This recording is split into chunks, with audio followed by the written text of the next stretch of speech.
vet triage here. We are going through this issue of JAVMA right here. This is the May 15th, 2014 edition, so a bit aged, but it's okay. And we're just starting this brand new journal. The first one, probably a bit of a quick one. This is an article. It's barely like two pages. The veterinary profession and precarious values. So the reason why I wanted to go over this is because this has some good fundamental information, and then it leaves some room for a discussion of the veterinary profession as it was in 2014, but how it is more importantly, I suppose, today. So it starts off with the section of professionalism, autonomy, and precarious values. Professionalism it has four basic attributes: expert knowledge, technical autonomy, a normative orientation to the service of others, and then high status or income or other rewards. Individual and organizational autonomy in a profession provides members the independence necessary to practice their craft without interruption, but carries with it responsibilities. Autonomy requires that members of the profession identify the precarious values of the profession, which are those values essential to the mission and identify of the profession that are in an identity of the profession that are in danger of being overwhelmed by other priorities or corrupted by forces external to the profession, and determine what safeguards should be imposed to insulate and maintain those values. For the veterinary profession, the precarious values are those values for which erosion by external forces could lead to a downgrading or alteration in the professional's original purpose of working for the benefit of society. Any review of veterinary college curricula would demonstrate that they are dominated by companion animal medicine. So this chart here from the AVMA is from 2022, so several years after this paper. It shows that companion animal medicine is the highest, makes up 67% of the profession. Mixed practice, equine, food animal look like all the same, other species the same, and then very few with these categories. So the argument being made here is that the profession focuses mostly on companion animal and less on food animal or public safety, things like that.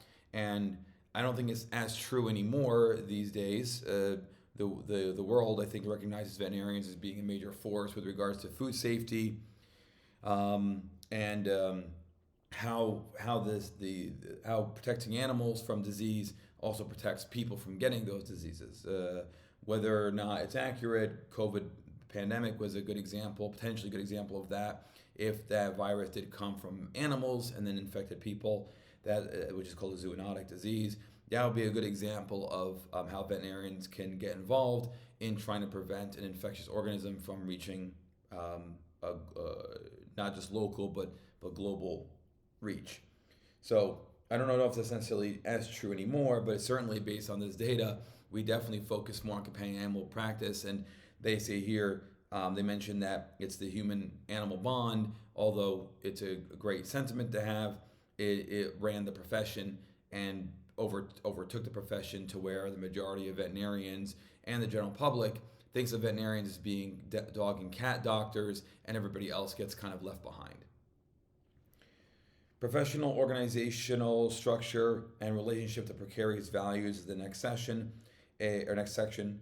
A profession consists of a professional association, a standard body of knowledge gained through institutionalized training, a system for licensing, a large degree of work autonomy, a code of ethics, and a system of colleague control. All professions have various checks and balances necessary to recruit, train, and regulate their members. These checks and balances can generally be grouped into three categories: policies and standards, training, education, licensure, and certification. These three together function as three legs of a stool.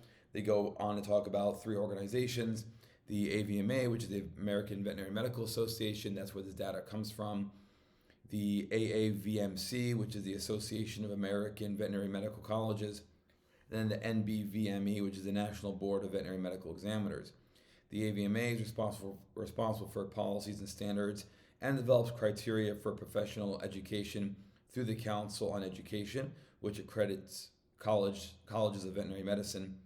The AAVMC is the organization for educational institutions involved in the training of veterinary professionals And then the NBVME, in conjunction with individual state boards of veterinary medicine, plays a critical role in the licensure of veterinary professionals. And then the North American Veterinary Licensing Examination, which is NAVLE, so that we can license that to be for folks who want to be licensed by the state boards. So, a couple of comments with this one. The AVMA has certainly extended their reach beyond just simple professional education, for sure. They come on anything and everything in the profession that could potentially be new, and unfortunately, their reputation now is that their stance on new ideas, novel ideas that are focused on trying to help the profession, they automatically will block or disagree or fight anything like that. And the reason why that's a dumb tactic to do is to take part of is because if it's a novel idea, it has not been tested. And so to have a strong comment opposing a novel idea before it can even be implemented or even expanded upon is just speaks of willful ignorance. And so there's a difference between investigating something, taking it into consideration, looking at pros and cons,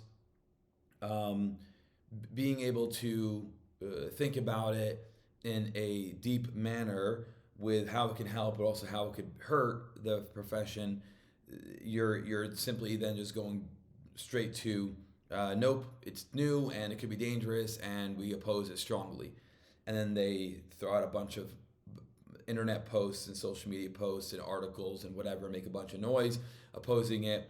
And so the AVMA seems to have more, they are the loudest when it comes to that, and most of us forget they even have anything to do with education, with trying to certify schools. So it's unfortunate their reputation has been tarnished by their actions, and hopefully over time they'll realize that and scale that attitude back.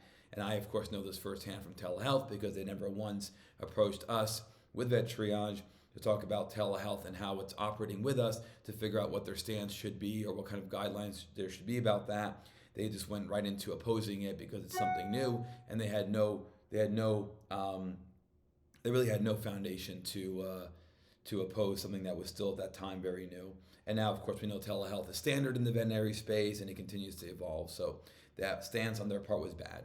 But anyway, the other thing I want to remind veterinarians and those watching this video is that the AVMA is not a legal body. They have no legal strength. They can't do anything to you legally. They're an organization, and they're supposed to be for the profession when it seems that they not only are anti-new things, but they operate in a manner that makes us think that they have legal backing, and they don't. So that's my opinion on them, and I think you'd find most vets would probably agree with that. And then the NAVLE, actually we'll talk about the NAVLE here in a little bit. Might as well talk about it now. It says the NAVLE is specifically designed to determine whether veterinary college graduates have attained the baseline knowledge needed for private clinical practice. And the argument in this article is that if you test a narrow band of veterinary competencies, that risks erosion of the profession's precarious values and could influence professional policies and educational curricula that define what it is to be a veterinarian. So again, because it's focused on private clinical practice, they're saying the NAVLE is too specific in that regard. The problem with the NAVLE, though, although I understand their point, is that vet schools have 4 years with vet students, and in that 4 years, you can't learn everything about every species, let alone how to manage a business, how to manage a team, how to deal with medical board complaints, how to write proper medical records. There's a whole bunch of things that you can't learn in 4 years. They came and they don't have enough time to even teach us the foundations of medicine. And no veterinarian these days graduates school knowing how to perform surgeries and read radiographs and blood work. They know foundational stuff, but they don't have, it's impossible. There's not enough time. And so the schools have to do their own revamping, but also the NAVLE is, I thought it was always too broad. They would ask you a question about a monkey, and then a fish, and then a cow, and then dogs and cats. And yes, dogs and cats in clinical practice was the majority of the exam, but they also have questions on there that may or may not relate to that veterinarian's interest. And how many veterinarians go into fish medicine or non-human primate medicine? Not a lot at all. So that type of exam it's a challenge, no doubt. And your other option, if you want to fit everything into the NAVLE, is to make it like a 3-day long exam. But I don't know the answer. The point is just to point out that if it seems too narrow, it to me still doesn't seem narrow enough. And you also want it to be tailored to the individual veterinarian or potential veterinarian, the graduating student.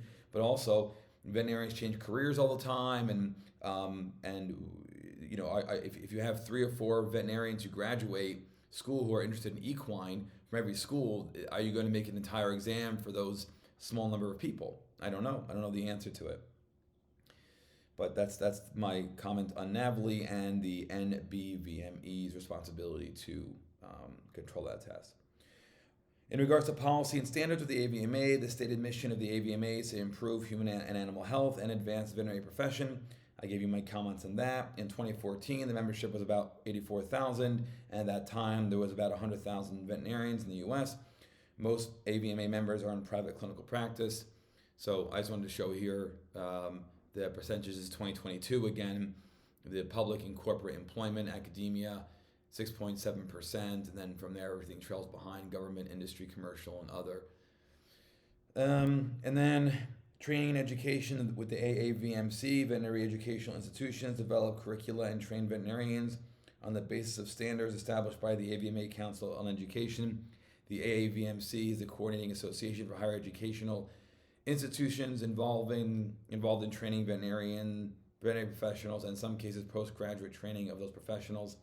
So they certainly have their work cut out for them these days, especially. The schools are being challenged with how they're training students because employers are complaining about the level of knowledge new veterinarians have, and the foundation of that is going to be aimed at the veterinary schools.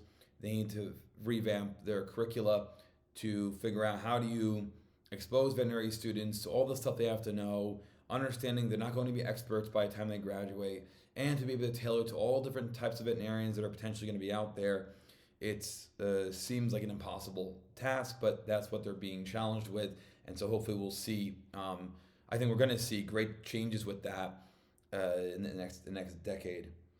Conclusions: market forces have driven the AVMA to focus more on companion animal medicine. Monetary pressures have forced veterinary college administrators to make decisions based on finances, and the licensure process has always been clinically focused. As a result, the professional's role in providing public services of greater benefit to society writ large has been minimized. So valid points being made. I understand what they're trying to say, and I agree with a lot of it. It didn't propose really any solutions. It just wanted to outline some problems, and of course it could have gone into more detail. It was just a small article to give us a taste of it. And things have changed in 2014, obviously, but clearly we still have challenges, which is why we're trying to do what we do every day with Vet Triage and beyond. Thanks for supporting the channel. We'll see you in the next one. Bye-bye.